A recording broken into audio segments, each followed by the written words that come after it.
Captain Peter Cutsey, South Korea. This is my briefing room. Loss of thrust on both engines. Scenario 2, Part 1. We saw in Scenario 1 an example of a windmill start being successful. The first officer followed the correct procedure.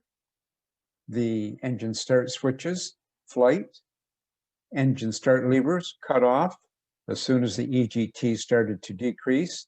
He moved the engine start levers to the idle dedent, and he did get a light on both engines within the 30-second limit. So that worked. And in that busy time, he then instated the electrical, the generators on all the buses. The number 1 generator and then number 2 generator control switch, and powered the buses, which enabled the captain to now reinstate the auto flight systems in proper order so that he could offload the workload and assist in what they're going to do next. Many things we haven't talked about here, and they're under the guise of airmanship. In this case, we're en route to wherever, let's just say for all intents purposes, on an airway to Dubai, and we were at high level. You've got people below you and around you. So it's important that you do actually fly the airplane, and you may not have all the warning systems that you had hoped that you have. So you have to be on the lookout for aircraft around you. And of course, get right into declaring, and this is the captain because the first officer is busy, declaring a mayday. And that's up to the captain. Remember, use judicial use of the VHF because you're draining the battery. Once you get electrical power established back on the buses, then draining the battery is not a concern. And remember, Captain, before you actually engage any autopilot, ensure that the stab trim cutout switches have been returned to normal. First of all, the handles in, stowed, and then return the stab trim cutout switches normal, then engage an autopilot, and then go left to right across the MCP and activate whatever mode you can and level off as soon as you can. And being off the airway is probably a good idea until you get organized and stable. And if you do get the APU running, which we did, leave it running, because you don't know why the engine's flamed out. Maybe you weren't going around thunderstorms. Maybe there wasn't any heavy water ingestion. Maybe the fuel was contaminated. Maybe you'll have the same problem again. So it would be wise that once you get the APU started, leave it running. Remember, the APU is good for electrical power use up to flight level 410. It is only good with the air supply up to 17,000 feet. Meaning, if you don't get a windmill start, you may certainly want to attempt a starter assist start. But you can't do that until you're down to 17,000, or in this area that we're flying, flight level 170. We're getting very close to the transition altitude, which is 150 for most airports there. But in any case, you've got to think about these things. So you may try to do a starter assist, but you can't because of the limitations not to use the APU bleed air above 17,000. So in scenario 1, we got a normal start. What we're going to do now today is we'll attempt a starter assist start just to see how that would work. And if in fact, would we have enough air generated from the APU above 17,000? So these are irregular circumstances, and you're going to try everything you can to start your engines. There's no way you're going to say, well, we can't get a windmill start, so we're going to stop there. Nonsense.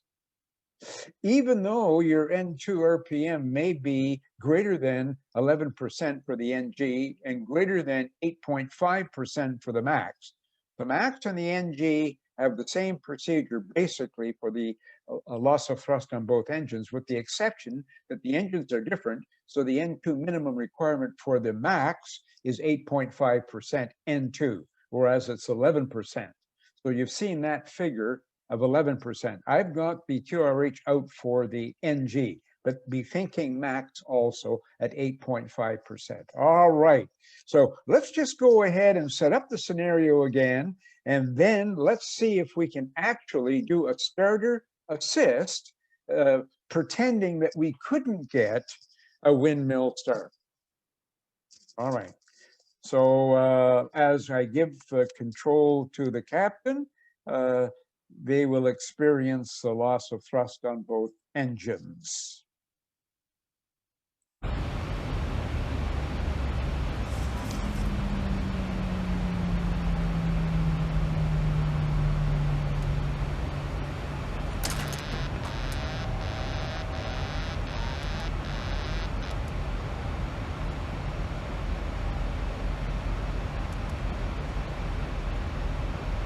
So, probably a good idea to maintain the heading, and we are descending, and the captain has got to descend at a speed of 200 and the captain's got to descend at 275 knots above flight level 270. So we'll target that. What we can do here, and we're increasing our speed. All right. Now remember, the captain is in manual flight, manual thrust, and also manual trim. So he's got the stab trim cut out, and he's got the trim handle out, and trim wheel handle out, and he is using manual trim, and he's attempting to reach 275 knots, which he's very close to that now, and above flight level 270, remembering to increase the speed to 300 knots below flight level 270. So we're going to go ahead and continue down into the lower levels, and then we'll simulate that we cannot get a windmill start, and we'll do a starter assist. At least we'll attempt a starter assist start. You should get a light with a minimum of 11% or 8.5 on the max N2 if there are no other underlying problems. If it was strictly a loss of thrust, or whatever the reason was, is the reason why you may not, but more than likely you will.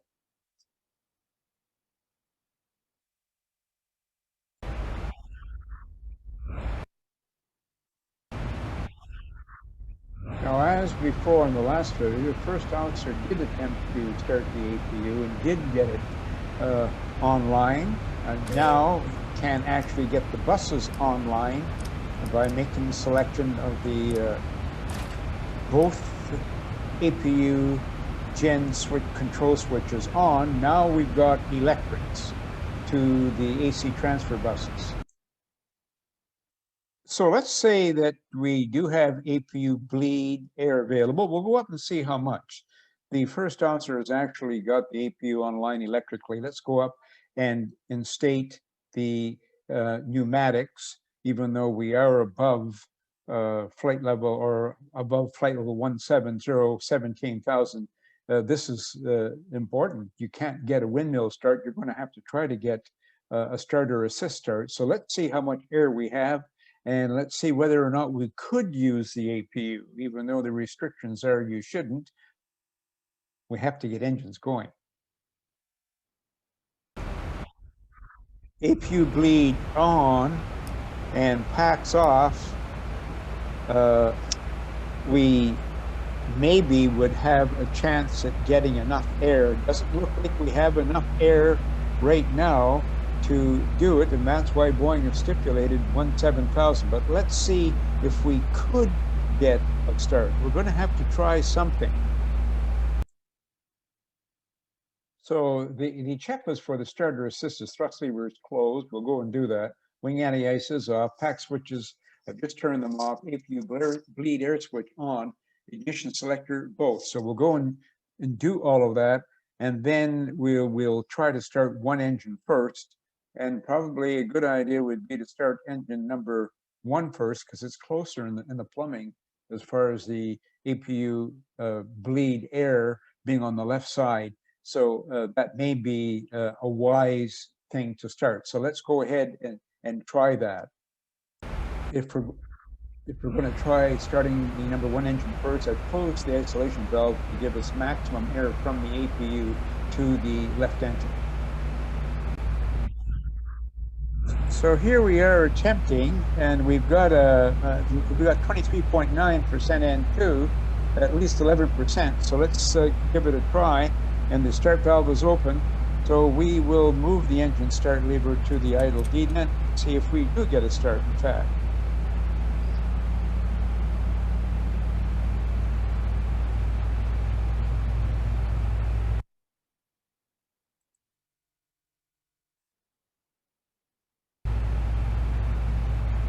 Yes, we do. We've got a light.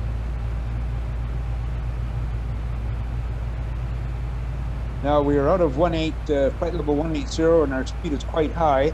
But in any case, we are doing a starter assist, and we do have a light on number 1 engine. Number 1 engine, we have a light. So we tried something by thinking out of the box. It's not written in the QRH as such, but what are you going to do? If you don't get a windmill start, you're going to have to do a starter assist. So we tried it, and it worked.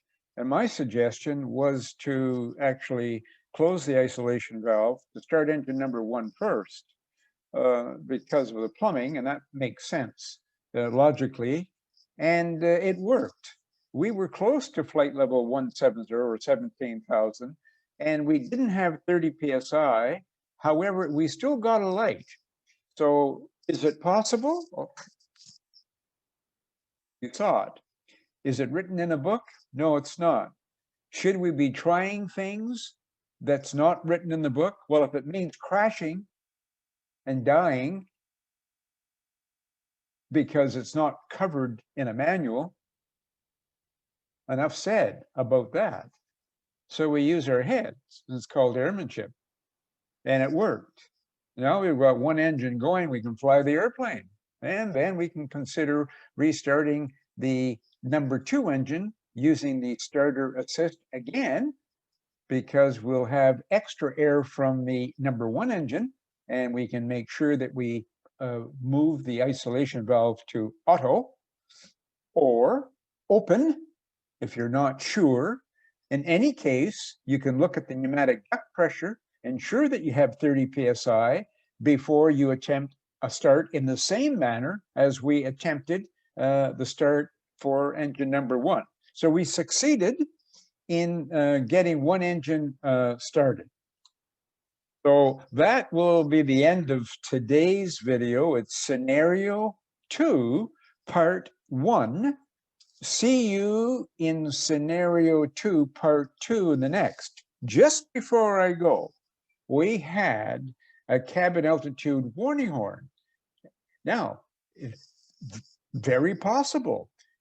The 737 is a tight machine, but you could end up having the cabin climb. And when you're at flight level 370, your cabin is fairly high to start with on the cabin altitude schedule. So it wouldn't take long at 500 feet a minute to go from a cabin altitude of, let's say, 7,500 feet to 10,000.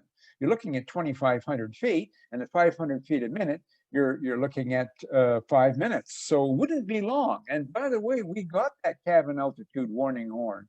So it would mean an extra procedure, of course, which is masks on. 100%, captain on oxygen, first officer on oxygen. Make sure you push the correct buttons on your communication panel so you can communicate. So all of that would be also in addition to a busy time on the flight deck. So you've got to use your head, and most important, the captain is flying the airplane. He can't get involved in what the first officer is doing. But thinking out of the box, if you can't get a windmill start on both engines, you're going to have to try a starter assist regardless.